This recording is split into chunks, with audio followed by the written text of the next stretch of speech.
قال بلي 2025 هي سنة تطهير العقار الفلاحي، وما اختلكمش قال بلي احنا ورثنا من 1962 مشاكل التسيير اللي كان مدبب في العقار الفلاحي.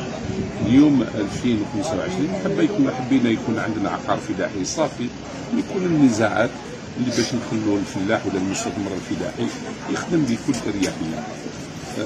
توجه جديد تاع السياسه تاع البلاد، بالاخص وزاره الفلاحه، التنميه الريفيه والصيد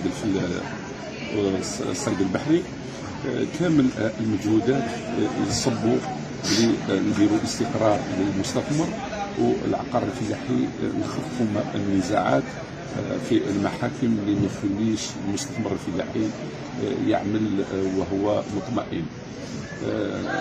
كاين حركيه في الميدان، كاينه حركيه في الادارات، وكاينه حركيه في عند القضاة.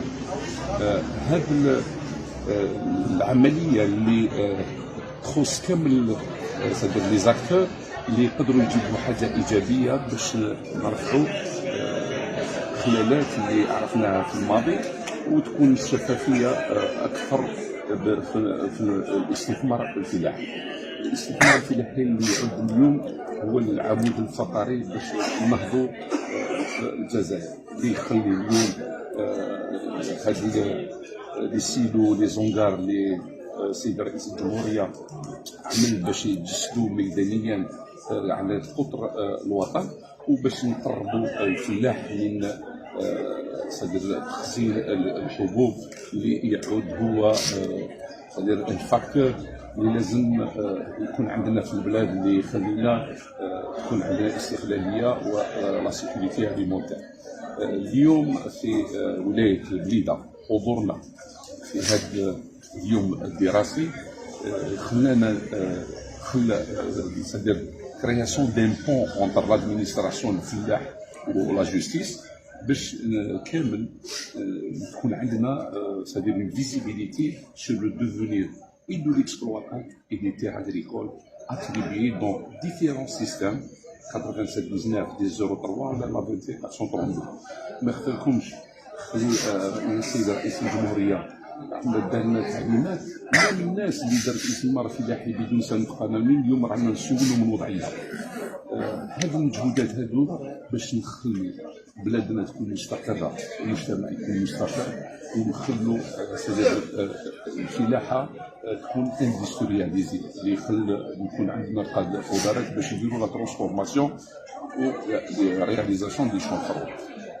شوف، تعليمات تاع السيد رئيس الجمهوريه هي كامل الوزارات اللي عملوا على رقمنه الوزاره تاعها.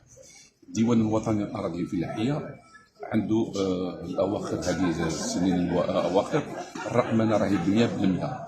كامل المنصه الرقميه، كاين طلبات تاع الاراضي الفلاحيه هي عبر المنصه الرقميه اللي تخلينا تكون الشفافيه فيها والسرعه في التنفيذ.